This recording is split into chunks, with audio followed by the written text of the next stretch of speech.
로키 산맥 해발 3,000m 높이에는 수목 한계선 지대가 있습니다.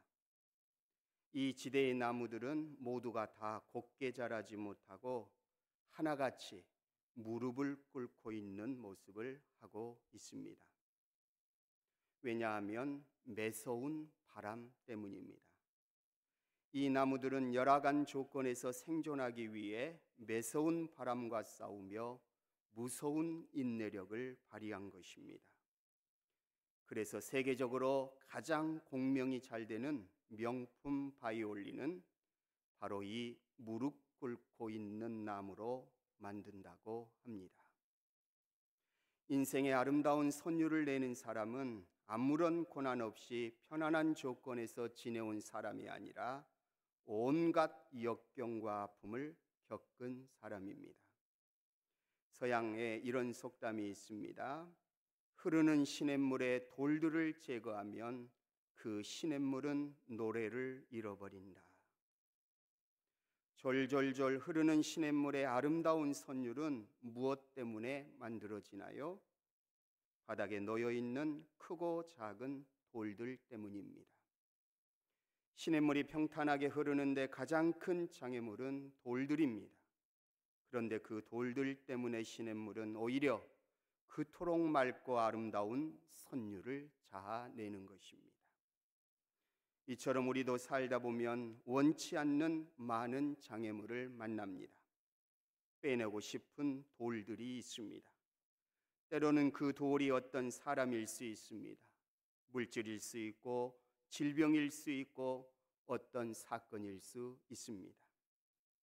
저 돌만 없었으면 좋겠는데, 저 돌만 사라졌으면 살만 하겠는데, 왜 하필 저 돌이 내 인생에 들어와서 나를 이렇게 힘들게 하는가? 그러나 하나님은 오히려 그 장애물들을 통해서 인생의 아름다운 노래를 부르게 하십니다. 로마서 8장 28절에서 잘 아는 우리의 말씀인데 하나님 말씀하십니다. 우리가 알거니와 하나님을 사랑하는 자 곧 그 뜻대로 부르심을 입은 자들에게는 모든 것이 합력하여 선을 이루느니라. 저는 오늘 또 욥을 통해서 고난의 문제를 다루려고 합니다. 욥의 인생은 파란만장하였습니다. 사람으로서 겪을 수 있는 모든 고통을 종합 세트로 겪은 사람입니다. 이런 이유로 어떤 학자는 욥기라는 책을 이렇게 표현했습니다.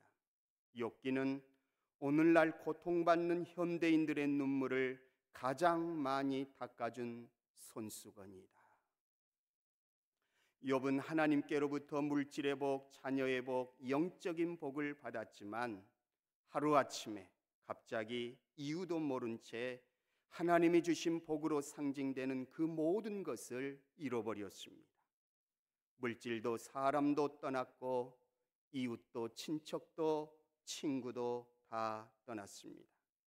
설상가상으로 치료가 불가능한 불치병 악창에 걸렸는데 학자들에 의하면 이 병은 오늘날 한센시병이나 백혈병의 일종이라고 합니다. 욥은 죽어가는 자신의 모습을 보며 16절에서 이렇게 고백합니다. 내 얼굴은 울음으로 붉었고 내 눈꺼풀에는 죽음의 그늘이 있구나. 심지어 사랑하는 아내에게마저 하나님을 욕하고 죽으라는 말을 들었습니다. 철저히 버려진 욥의 마음은 얼마나 외롭고 괴로웠을까요? 만약 여러분이 욥이라면 이 순간 무엇을 하시겠습니까? 욥은 기도했습니다. 오늘 말씀 19절에서 21절까지의 말씀 함께 읽겠습니다. 지금 나의 증인이 하늘에 계시고 나의 중보자가 높은 데 계시니라. 나의 친구는 나를 조롱하고 내 눈은 하나님을 향하여 눈물을 흘리니 사람과 하나님 사이와 인자와 그 이웃 사이에 중재하시기를 원하노니. 절망 가운데 있었던 욥이 한 일은 하나님께 기도하는 일이었습니다. 증인 되시는 하나님, 중보자 되시는 하나님께 기도했습니다. 고개를 들고 하나님을 향하여 눈물을 흘리면서 기도했습니다. 자신과 친구들 사이에 누가 옳고 그른지, 자신과 이웃 사이에 누가 옳고 그른지 재판장 되신 하나님께서 판단해 주시기를 바라며 간절히 기도했습니다. 욥은 그 누구와도 소통할 수 없었습니다. 다 너의 죄 때문이야 라고 몰아치는 세 친구와도 소통할 수 없었고, 하나님을 욕하고 죽으라고 말한 아내와도 소통할 수 없었고, 내가 왜 이런 고난을 당해야 하는가 이해할 수 없는 내면의 절규로 욥은 자기 자신과도 소통할 수 없었기 때문에 오직 자신의 억울함과 답답함과 헤아릴 수 없는 고통을 알아주시는 하나님을 향하여 눈물을 흘리면서 기도했습니다. 이처럼 욥은 고난당할 때, 모든 것으로부터 단절되었을 때, 그 누구와도 소통할 수 없을 때 하나님을 탈출구로 삼았습니다. 그래서 기도했습니다. 그래서 하나님을 향하였습니다. 그래서 하나님의 중재와 판단과 개입하심을 기다리면서 하늘 법정에 계신 하나님을 향하여 간절히 부르짖었습니다. 고난을 탈출하는 해법은 하나님을 향한 간절한 기도에 달려 있습니다. 도울 힘이 없는 인생을 의지하지 말고 하나님을 의지하세요. 모든 문제를 하늘 법정으로 끌고 가세요. 의로우신 재판장 되신 하나님 앞에 기도로 탄원서를 제출하세요. 응답이 있을 때까지 기도의 화살을 멈추지 말고 쏘아 올리시기를 바랍니다. 사도 바울은 기도 가운데 셋째 하늘, 즉 천국까지 올라가 하나님을 만났고, 세상의 것들과는 비교할 수 없는, 세상에 줄 수 없는 천국의 모든 영광을 직접 보고 들으면서 큰 위로를 받았습니다. 고린도 후서 12장 2절 말씀 우리 같이 읽겠습니다. 내가 그리스도 안에 있는 한 사람을 아노니 그는 14년 전에 셋째 하늘에 이끌려간 자라. 그가 몸 안에 있었는지 몸 밖에 있었는지 나는 모르거니와 하나님은 아시느니라. 사도 바울이 쏘아 올린 기도의 화살은 셋째 하늘 천국에 계신 하나님의 보좌에 상달될 때까지 멈추지 않았습니다. 첫째 하늘을 뚫고 둘째 하늘도 뚫고 마침내 셋째 하늘까지 도달한 것입니다. 다니엘이 쏘아 올린 기도도 첫째 하늘, 둘째 하늘, 셋째 하늘을 뚫고 천국에 계신 하나님께 상달되었습니다. 얼마나 강력한 기도였든지 기도하는 첫날에 셋째 하늘까지 뚫고 쑥 들어갔습니다. 하지만 응답된 하나님의 말씀이 다니엘에게까지 전달되는 데는 무려 21일이 지체되었습니다. 왜냐하면 공중권세 잡은 사단이 중간에서 길을 막고 방해했기 때문입니다. 다니엘서 10장 12절에서 14절까지의 말씀 같이 읽겠습니다. 그가 내게 이르되 다니엘아 두려워하지 말라.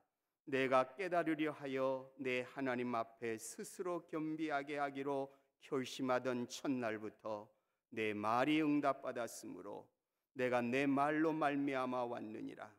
그런데 바사 왕국의 군주가 21일 동안 나를 막았으므로 내가 거기 바사 왕국의 왕들과 함께 머물러 있더니 가장 높은 군주 중 하나인 미가엘이 와서 나를 도와주므로 이제 내가 마지막 날에 내 백성이 당할 일을 내게 깨닫게 하려 왔노라. 이는 이 환상이 오랜 후의 일임이라 하더라. 이처럼 우리의 기도는 응답될 때까지 공중 권세 잡은 사단에 의해 극심한 방해를 받습니다. 기도를 올릴 때도 방해를 받고 심지어 기도가 응답되어 내려올 때도 방해를 받습니다. 그래서 우리는 기도를 멈추지 않아야 합니다. 기도는 반드시 응답되기 때문에 멈추면 안 됩니다. 첫째 하늘, 둘째 하늘, 셋째 하늘을 뚫고 하나님의 보좌에 상달될 때까지, 기도가 응답되어 우리 품으로 돌아올 때까지 결코 기도를 멈춰서는 안 됩니다. 시편 35편 13절 말씀 같이 읽습니다. 나는 그들이 병들었을 때에 굵은 베옷을 입으며 금식하여 내 영혼을 괴롭게 하였더니 내 기도가 내 품으로 돌아왔도다. 그런데 어떤 사람의 기도는 첫째 하늘도 뚫지 못하고 좌절합니다. 어떤 사람의 기도는 첫째 하늘은 뚫었는데 둘째 하늘에는 미치지 못하고 추락하고 맙니다. 또 어떤 사람의 기도는 둘째 하늘까지는 뚫었는데 셋째 하늘에는 미치지 못하고 실족하고 맙니다. 이 모든 배후에는 기도를 막는 사탄이 있기 때문입니다. 하나님께 기도하시되 우리가 쏘아 올린 기도의 화살이 셋째 하늘에 도달할 때까지 기도를 지속하기를 바랍니다. 우리의 기도가 첫째 하늘을 뚫고 둘째 하늘도 뚫고 마침내 셋째 하늘 주님이 계신 보좌에 강력하게 박힐 때까지 기도를 멈추지 않기를 바랍니다. 기도 가운데 도달한 셋째 하늘, 그 셋째 하늘에서 만난 하나님, 그곳에 그분 안에 인생의 해답이 있습니다. 오늘의 문제, 오늘의 고통을 푸는 열쇠가 있습니다. 그래서 우리는 하나님을 향하여 눈물을 흘리면서 간절히 기도해야 합니다. 이제 막 서리 집사로 임명을 받은 한 성도가 수요 저녁 예배 때 대표 기도를 하게 되었습니다. 모든 교우들 앞에서 처음으로 기도를 하는 것이니 얼마나 떨렸겠습니까? 집사님은 정성껏 준비한 기도문을 들고 일찌감치 교회로 갔습니다. 기도 시간이 되어 강단에 올라간 집사님은 떨리는 목소리로 기도문을 읽기 시작했습니다. 그런데 이게 무슨 날벼락입니까? 갑자기 정전이 되었습니다. 전기가 나가고 조명이 꺼졌습니다. 깜깜해졌습니다. 집사님은 기도를 어디까지 했는지, 어떻게 이어가야 하는지 아무것도 생각나지 않았습니다. 어찌할 줄 몰라서 진땀을 흘리면서 안절부절하고 있을 때 맨 앞자리에 앉아 계시던 연세 많으신 권사님이 집사님께 다가와 기뜸해 주었습니다. 예수님의 이름으로 간절히 기도합니다. 이렇게 하고 마쳐. 그 말을 들은 집사님은 기도를 마치게 되었는데 얼마나 당황했는지 이렇게 기도를 마쳤다고 합니다. 예수님의 이름으로 간신히 기도합니다.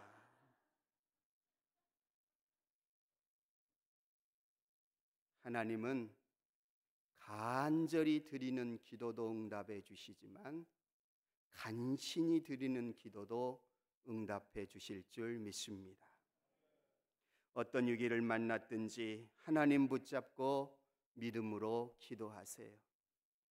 욥의 공경을 돌이키시고 갑절의 복을 주신 것처럼 때가 되면 우리의 공경도 돌이키시고 갑절의 복 주실 줄로 믿습니다. 그러면 욥이 하나님께 기도한 이유가 무엇일까요?